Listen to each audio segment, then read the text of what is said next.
और आज के इस वीडियो सेशन में हम लोग बात करने वाले हैं पदार्थों का पीएच मान। जी हाँ दोस्तों, ऐसे तो आप सभी इस चीज़ से परिचित होंगे, लेकिन जब आपके एग्ज़ाम में पीएच मान से संबंधित क्वेश्चन आते हैं तो हम लोग कंफ्यूज कर जाते हैं, क्योंकि इसमें इतना पॉइंट होता है, हम लोग के दिमाग में खुद पॉइंट बैठ जाता है। तो आज के इस सेशन में हम लोग पीएच वैल्यू को कैसे याद रखें उसको हम लोग ट्रिक के माध्यम से देखेंगे, और ये ट्रिक आपको होल टाइम, पूरे लाइफ टाइम आपके माइंड में रहेगा, और फिर आज के बाद से आपके क्वेश्चन को गलत होने की जो संभावना होगी वो हो जाएगी 0%। तो बने रहिएगा पूरे सेशन में। देखते हैं आज के इस सेशन से आप एग्जाम रिलेवेंट क्या कुछ सीख पाते हैं। आइए दोस्तों, सबसे पहले हम लोग पीएच स्केल के कुछ बेसिक कंसेप्ट को देखते हैं, उसके बाद हम लोग विभिन्न पदार्थों के पीएच मान को याद रखने का ट्रिक देखेंगे। दोस्तों, जब हम लोग पीएच स्केल की बात करते हैं तो सबसे पहला चीज़ आता है कि सर ये है क्या, ये है क्या। तो सिंपल वे में कहते हैं, आप यहाँ पे देखिए पीएच में पी जो है आपका, ये लैटिन वर्ड पोटेंज है, जिसका मतलब क्या होता है, शक्ति होता है। जिसका मतलब क्या होता है, शक्ति होता है। और साथ ही साथ एच जो है ये हाइड्रोजन आयन को दर्शाता है। अब नेक्स्ट स्केल तो आप लोग समझ ही रहे हैं, जो स्केल हम लोग ज्योमेट्री बॉक्स में यूज करते हैं। मतलब क्या हुआ कि किसी भी पदार्थों की, कोई भी पदार्थ है उसकी अम्लीयता और क्षारीयता की शक्ति दर्शाने वाले स्केल को पीएच स्केल कहते हैं। ध्यान से सुनिएगा एक बार कि किसी भी पदार्थों की अम्लीयता और क्षारीयता की शक्ति को दर्शाने वाले स्केल को पीएच स्केल कहते हैं। अब आप कहेंगे कि सर जो हम लोग टेप यूज़ करते हैं या जो इंची यूज़ करते हैं तो उसमें दिया हुआ रहता है 1 सेंटीमीटर, 2 सेंटीमीटर, 3 सेंटीमीटर। तो क्या पीएच स्केल पे भी कुछ दिया हुआ रहेगा? ऑब्वियसली दोस्तों, जब हम लोग पीएच स्केल की बात करते हैं तो कहते हैं कि इसमें जो अनुमातांक होता है, रेटिंग होता है, वो कहाँ से कहाँ तक होता है, तो 0 से 14 तक होता है। दोस्तों, ये चीज़ आपके एग्जाम में आता भी है कि पीएच स्केल में संख्याएं कहाँ से कहाँ तक होती है, तो आप कहेंगे 0 से 14 तक होती है। कैसे होती है, देखिए यहाँ 0 के बाद 1, फिर 2, ये 3, ये 4, ये 5, ये 6 और ये 7 आपका, ये हो गया 8, ये हो गया 9, ये हो गया 10, ये 11, 12 और 13। अब आप कहेंगे कि सर ये है क्या, तो अगर सिंपल वर्ड में इसको देखें तो इसी को हम लोग पीएच स्केल कहते हैं। अब इसमें समझेंगे क्या, कि हम कैसे समझेंगे कि ये किसी पदार्थ की अम्लीयता को प्रदर्शित कर रहा है, उसके शक्ति को प्रदर्शित कर रहा है। तो सिंपल वे में कहेंगे कि ये जो आपका यहाँ पे 7 दिख रहा है, ये किसी भी पदार्थ की न्यूट्रलिटी मतलब उदासीनता को शो करती है। मतलब उस पदार्थ में ना तो अम्ल का गुण होगा और ना क्षार का गुण होगा, क्योंकि हमने आपको बात करा अभी जस्ट पीएच स्केल में कि पीएच स्केल किसी भी पदार्थ की अम्लता और क्षारीयता को बताती है। यही दो चीज को बताएगा, अम्लता और क्षारीयता को बताती है। तो अब सवाल ये उठता है कि सर पीएच स्केल पे हम कैसे मानेंगे कि ये अम्ल है और ये क्षार है। ध्यान दीजिएगा कि किसी भी पदार्थ का पीएच मान 7 से कम होगा, 7 से क्या होगा, कम होगा, वो क्या हो जाएगा, आपका अम्ल हो जाएगा। और किसी का भी पीएच मान 7 से ज़्यादा होगा वो क्या हो जाएगा, आपका क्षार हो जाएगा, बेस हो जाएगा। और अगर 7 पे एडजेक्ट रहेगा या किसी का पीएच वैल्यू 7 होगा एडजेक्ट, तो वो क्या हो जाएगा, आपका उदासीन हो जाएगा, न्यूट्रल हो जाएगा। उदासीन हो जाएगा, क्या हो जाएगा, न्यूट्रल हो जाएगा। अब आप कहेंगे कि सर चलो ठीक है, पीएच स्केल समझ लिए, इस पे कितना से कितना तक संख्या होती है आप इसको भी समझ लिए। 7 से कम होगा तो अम्लीयता होगा, 7 से ज़्यादा होगा तो क्षारीयता होगा। एक चीज़ और याद रखेंगे कि 7 से जितना 0 की ओर आते जाएगा अम्लता उतना ज़्यादा बढ़ते जाएगा, और 7 से जितना 14 की ओर जाते जाएगा, एटलीस्ट अगर 14 पे आ गया तो उसकी क्षारीयता और ज़्यादा होगी। आपके मन में आएगा सर ये तो बड़ा इंटरेस्टिंग सा चीज़ है, तो सबसे पहले इसको खोजा कौन था? तो दोस्तों, पीएच स्केल को सबसे पहले सोरेनसन नामक साइंटिस्ट ने खोजा था। ये भी आपके एग्जाम में क्वेश्चन आते हैं, तो आप कहेंगे कि पीएच स्केल के खोजकर्ता कौन थे, तो सोरेनसन थे। कौन थे? सोरेनसन थे।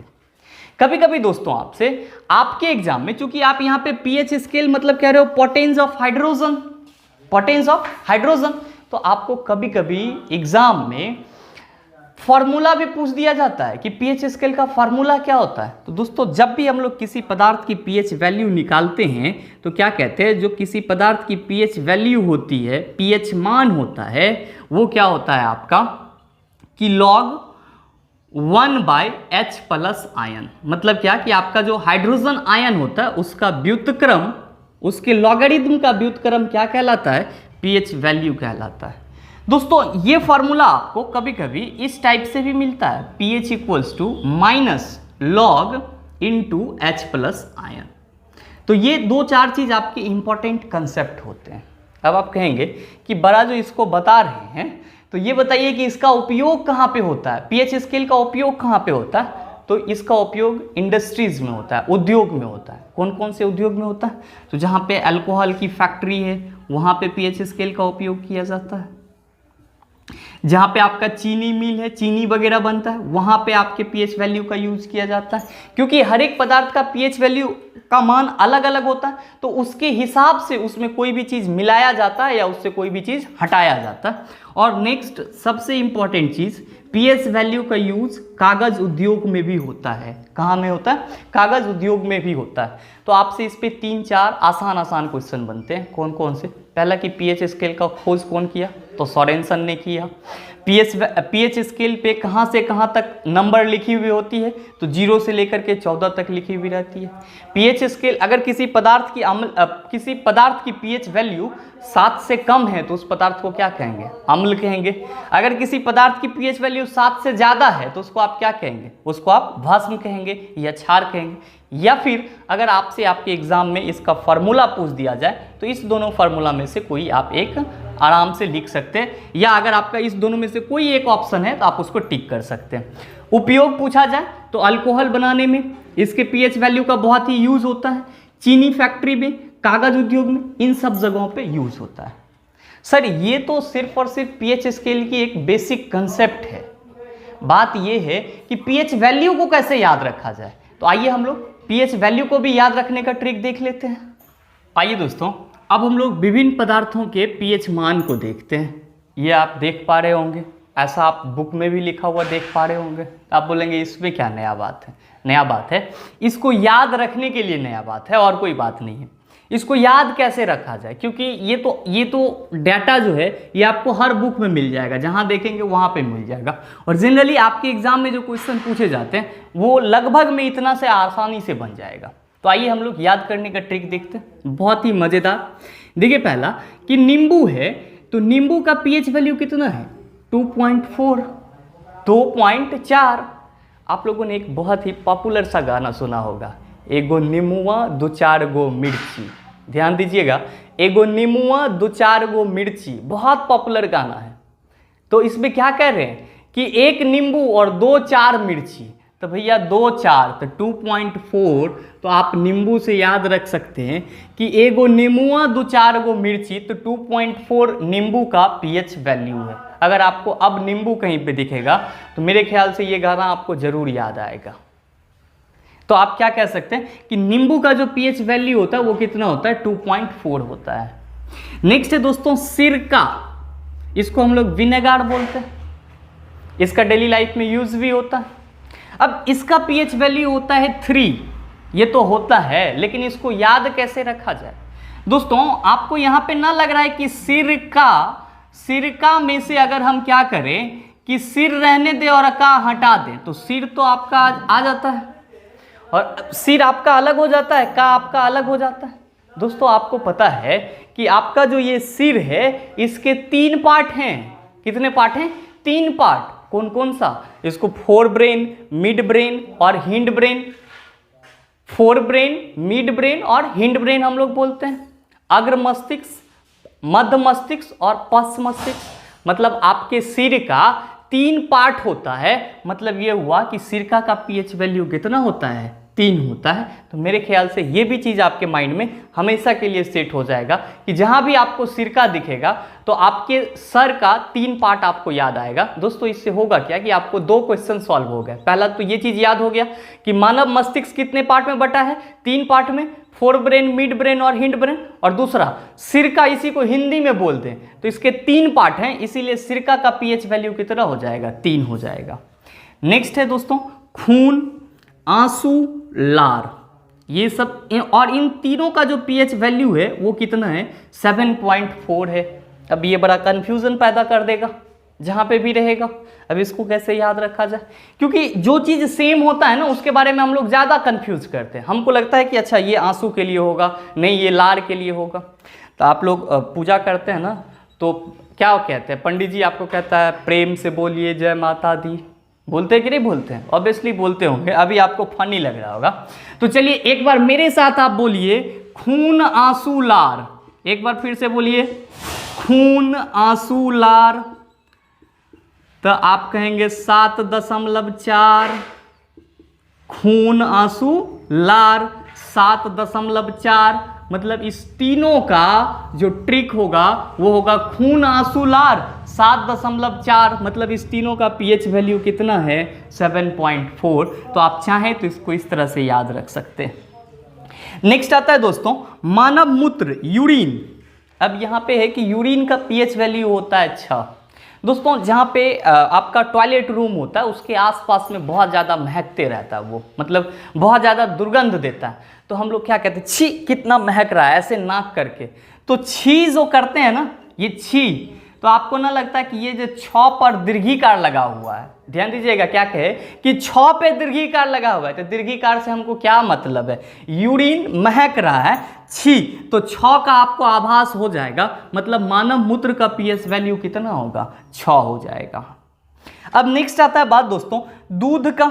आप सबों को पता है कि दूध आपके बॉडी के लिए कितना ज़रूरी होता है, आपके बॉडी के विकास के लिए बहुत ज़रूरी होता है और बहुत ही मतलब कहते हैं कि एक ज़रूरी आहार है हम मानव के लिए। अब ये सिर्फ आप ये मत समझिएगा कि हम मानव के लिए, कुत्ता बिल्ली भी दूध पीता है, उसके लिए भी कुछ दूध ज़रूरी होता है। लेकिन दूध का जो सबसे ज़्यादा उपयोग करता है तो जो एथलेटिक्स होते हैं, जो खेलते हैं, जैसे पहलवान वगैरह हो गया, जिम्नास्टिक्स वगैरह हो गया। तो एक यहाँ पे मैं एग्जांपल पहलवान का लेना चाहूँगा। आप लोग देखते होंगे कि जब 2 पहलवान अखाड़ा में लड़ रहे होते हैं तो आप कहते हैं कि एक ने दूसरे का छक्का छुड़ा दिया। क्या छुड़ा दिया, छक्का छुड़ा दिया। तो दोस्तों आप यहाँ से याद रखेंगे कि छक्का छुड़ाना, तो आप दूध वगैरह पिएंगे तभी ना आप मोटा ताज़ा और हेल्दी हो पाएंगे, तभी ना आप किसी का छक्का छुड़ा पाएंगे।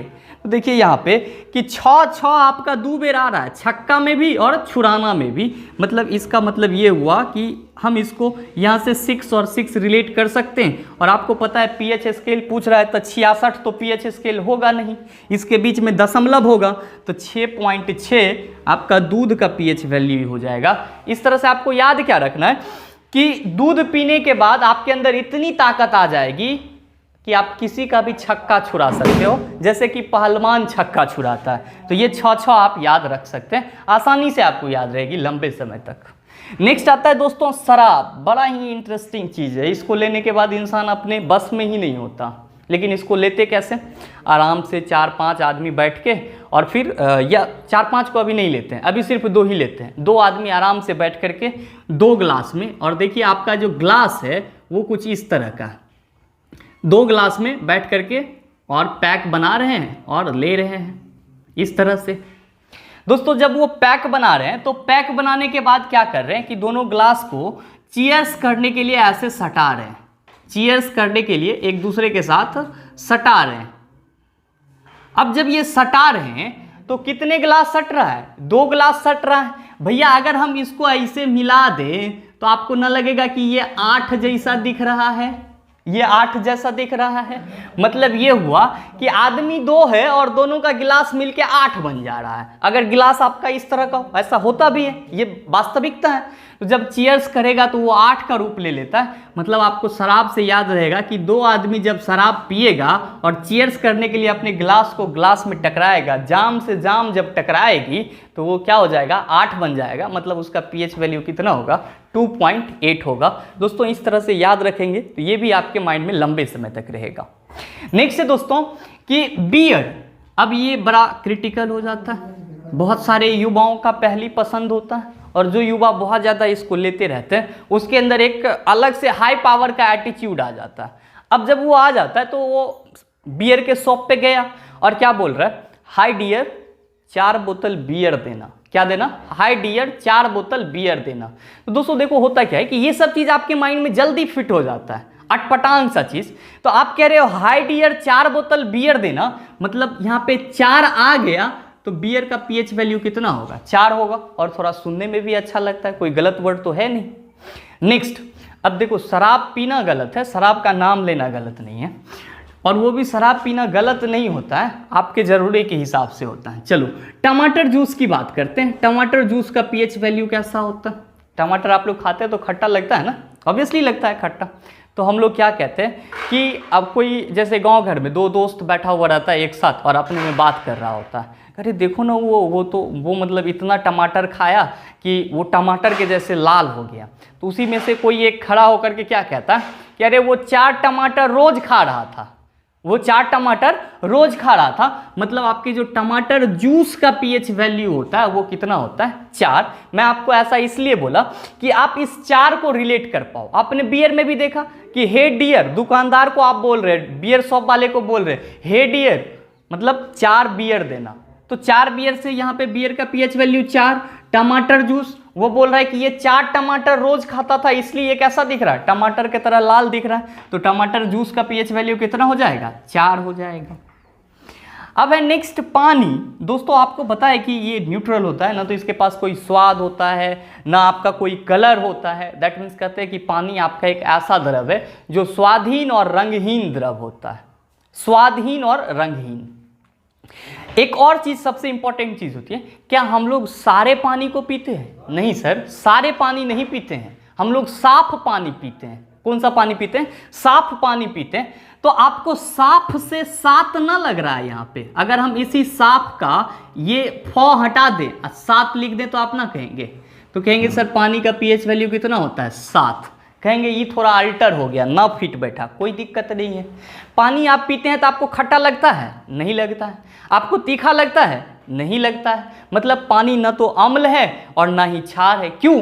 क्योंकि आप कहते हैं कि अम्ल वो होगा जिसका स्वाद खट्टा होगा और क्षार वो होगा जिसका स्वाद तीखा होगा। पानी पीते हैं तो हमको दोनों में से कोई चीज़ नहीं आता। और अगर हम ऐसे स्वाद के बेस पे परिभाषित करते हैं तो क्या कहते हैं कि जो न खट्टा हो और न तीखा हो वो क्या हो जाएगा, वो उदासीन होता है। और उदासीन का pH मान कितना होता है, 7। तो आप इस तरह से भी इसको याद रख सकते हैं।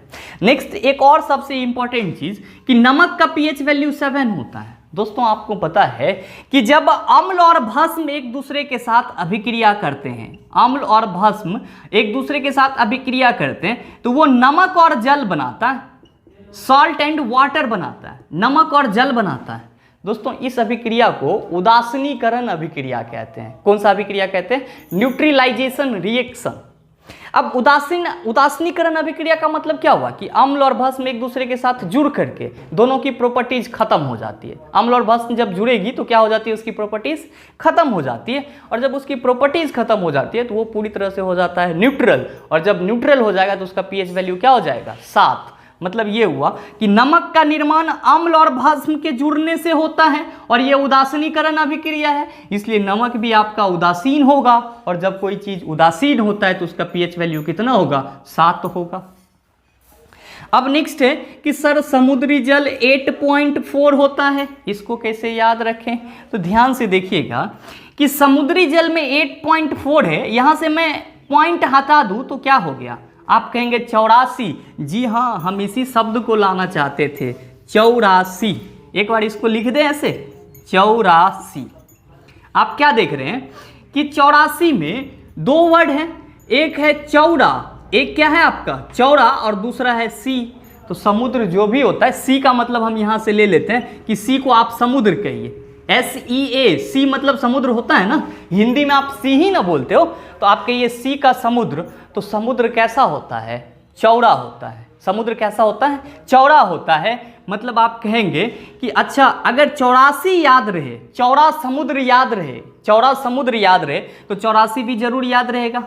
अब आप देखें अपने डेली लाइफ में कि किसी भी चीज़ का पीएच वैल्यू 84 होता है क्या? नहीं होता। इसके बीच में पॉइंट होगा, तो मतलब 84 के बीच में पॉइंट डाल देंगे तो ये हो गया आपका 8.4। मतलब समुद्री जल का जो पीएच वैल्यू होगा वो कितना होगा? 8.4 होगा। दोस्तों उम्मीद करते हैं यहाँ तक की सारी चीज़ें आप अच्छे से समझ गए होंगे। अब आपको इस चीज़ में कोई भी कन्फ्यूज़न नहीं रहेगा। बस अगर आप इसको 2-3 बार इस तरह से पढ़ते हैं तो मेरे ख्याल से आप इससे संबंधित जो कुछ भी क्वेश्चन होंगे उसको आप आसानी से बना सकते हैं। और हाँ, एक बात और कि अगर आपको वीडियो अच्छा लगा होगा तो वीडियो को लाइक कीजिएगा, चैनल को सब्सक्राइब करके बेल आइकन दबा लीजिएगा और साथ ही साथ वीडियो को शेयर करना मत भूलिएगा।